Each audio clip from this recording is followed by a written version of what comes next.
Hello and welcome back. This is a video over 11.5.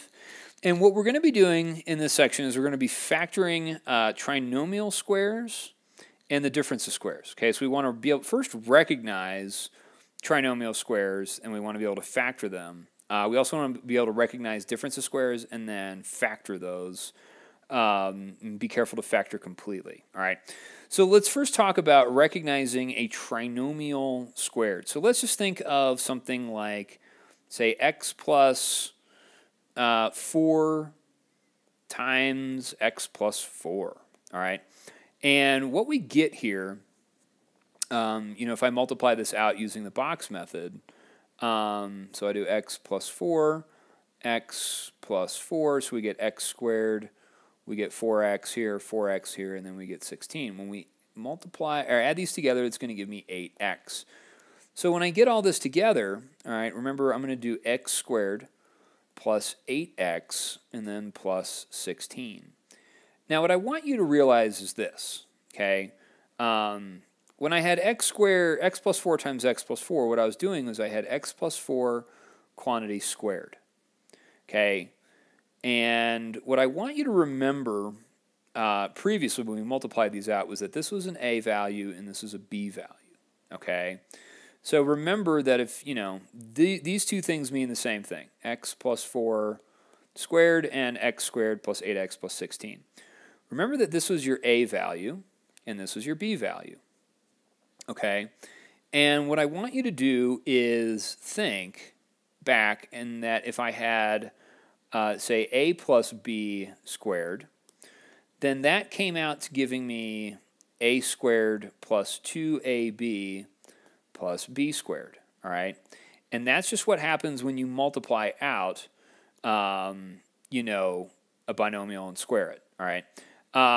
So what you want to recognize here is, does this have this form? Now, looking at this is a little bit trickier. So what I want to look at is, my middle term and my last term. If I take my middle term, all right, if that is 16 and I have 8x and an 8 here, two numbers that multiply to 16 is 4 and 4. If I add those together, that's going to give me 8, okay? So we're looking for something of this form. All right, and we can recognize it here. All right, so let's go down and let's take a look to see if this is a trinomial square and we want to factor. All right, so here what I notice is that I've got a 6 and 9. And so what I want to look at is this a binomial squared, okay? And this one is, okay? So this is... I can factor this, all right? And so if I do that, all right, and I put my x squared here, put my 9 down here, I get x times x, and then two numbers that multiply to 9 but also add to 6 is going to give me 3 and 3. So this is 3x and 3x, all right? And this is going to give me 6x, which is what we're looking for here, all right? So I can factor this to x plus 3 times x plus 3, which is really just going to give me x plus 3 quantity squared, all right? And that's what we're looking for, okay? We're looking for that pattern.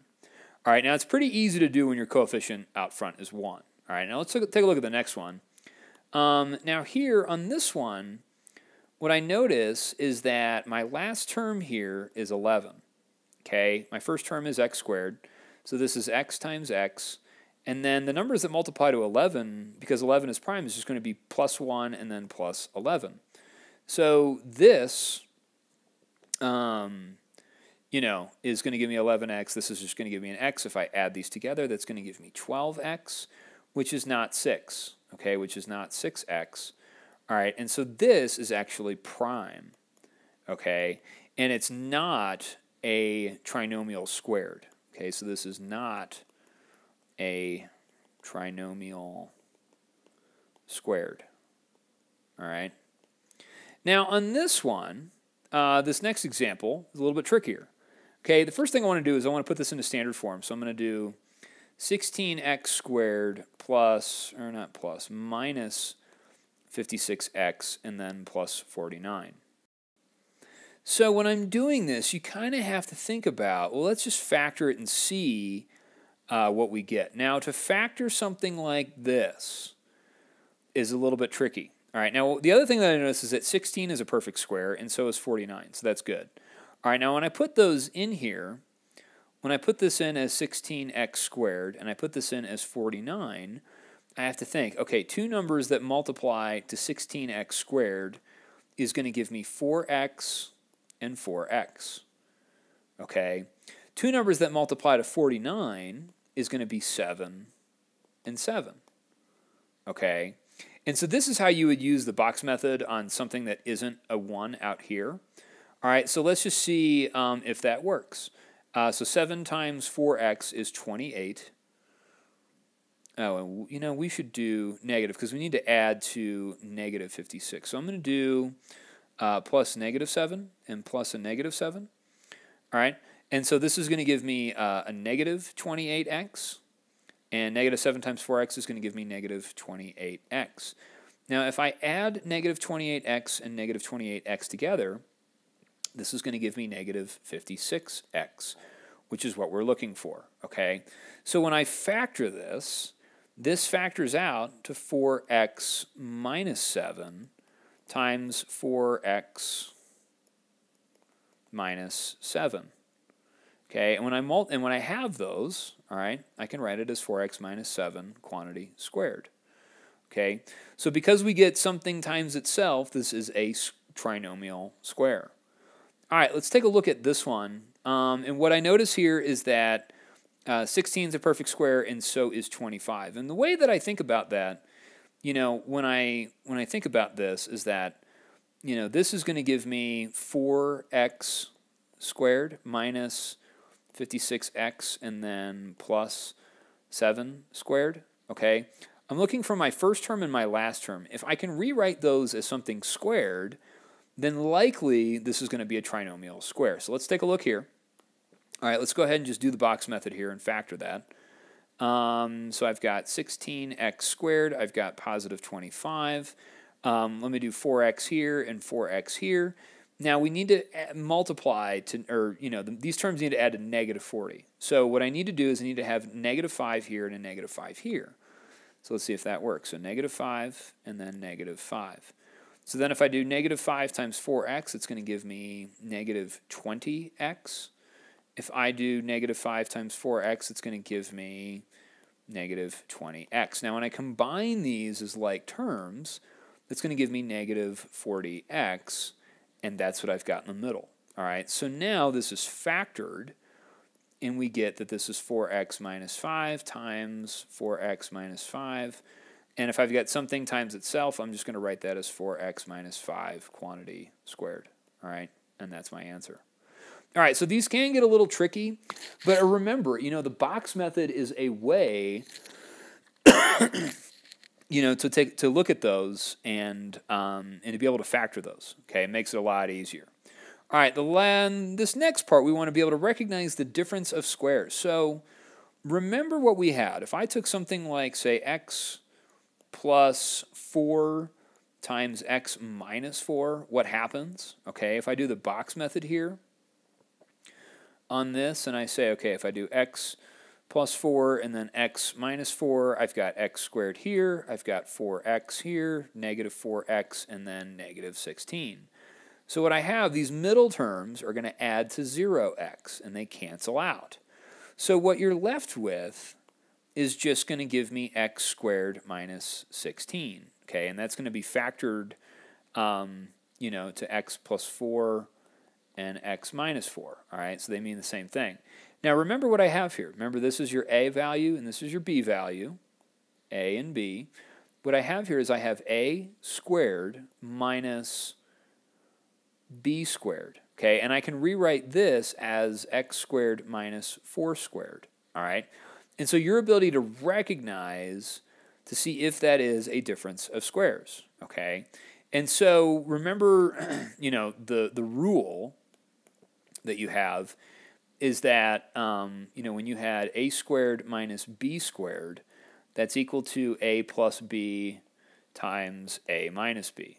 All right? And so this is actually really easy to factor when you have the difference of squares.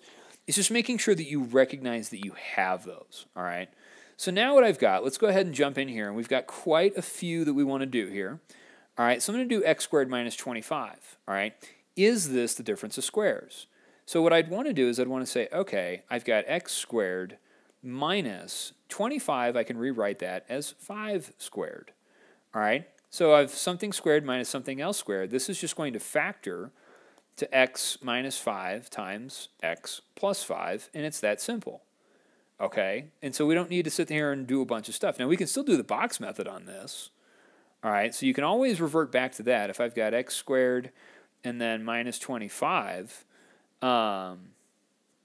you know, I've got x, and then I'm going to have a plus 5 and a minus 5.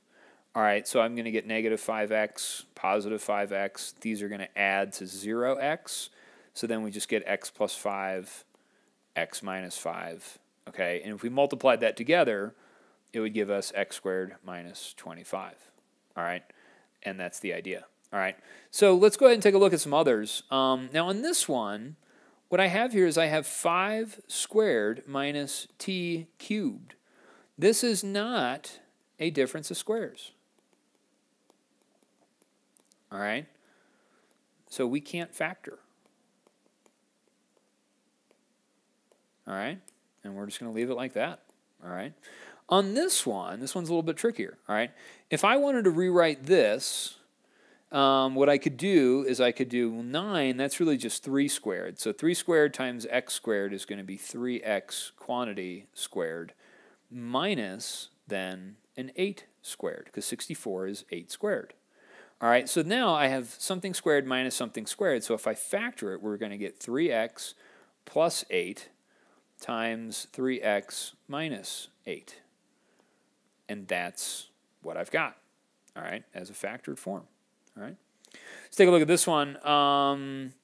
This one's a little bit different, but let's go through it. 9, I can rewrite that as 3 squared minus 4 t squared quantity squared. All right, now to remember what I'm doing here, when I do 4t squared quantity squared, I'm just rewriting 16t to the 4th, okay? What I'm doing here is that's going to give me 4 squared times t squared times 2 the second power, so that's going to give me 16 times t to the 4th, and that's that, okay? So all I'm doing is rewriting this as to something squared. So now what I have is this. I've got 3 plus 4t squared times 3 minus 4t squared. And that's it. And that's my answer. All right, so we don't need to go any further than that. All right, sometimes you will have to go further than that. All right, now on this one, okay, m squared minus 4p squared. All right, this is gonna, let me rewrite this as m squared minus the quantity 2p squared. All right, 4 is really just 2 squared. All right, so I've got something squared minus something squared, so this is going to give me m plus 2p times m minus 2p. All right, and that's my answer. Okay, and we're done. So not too bad, as long as you recognize you have a difference of squares. This one's tricky. Okay, I do have an x squared here, but writing 1/9, this actually is a perfect square. Okay, I can rewrite this as 1/3 quantity squared. Okay, so remember when I do that, 1 over 3 squared, I'm really doing 1 squared over 3 squared, so I get 1 over 9, okay, which is what I have here. So when I have a number squared minus another number squared, I really just have x minus 1/3 and then x plus 1/3. And that's my answer. And that's all I've got. Okay? So then over here, this is where it gets a little tricky. All right, so let me do this. What I want to look for is, can I factor anything out of this? All right, and what I notice is that I can factor out at least a 2. Okay, and so if I factor out a 2x squared, here's what I'm going to get. So if I factor out a 2x squared, okay, I'm left with a 9 minus 25x to the 4th. okay? Now, this is actually a difference of squares. So let me rewrite this so it looks like it. So I've got 2x squared times, this is 3 squared, minus 5x squared quantity squared. All right? A lot of parentheses, a lot going on here. Okay, on this, what I notice, because I have something squared minus something else squared, okay, carry down your 2x squared, okay, and then you're left with 3 minus 5x squared times 3 plus 5x squared, all right? And this is completely factored, all right? And that's all I've got, all right? So as long as you guys remember the concept of factoring, remember factoring, all you're doing is you're, the opposite of using FOIL, the opposite of using the box method. And we use the box method to help us, and always use the box method. But there are some special cases like trinomial squares and difference of squares that can be pretty easy to recognize and factor those if need be. So here are all the problems you need to do for homework. Holler if you got questions, and we'll see you soon. Thanks a lot. Bye.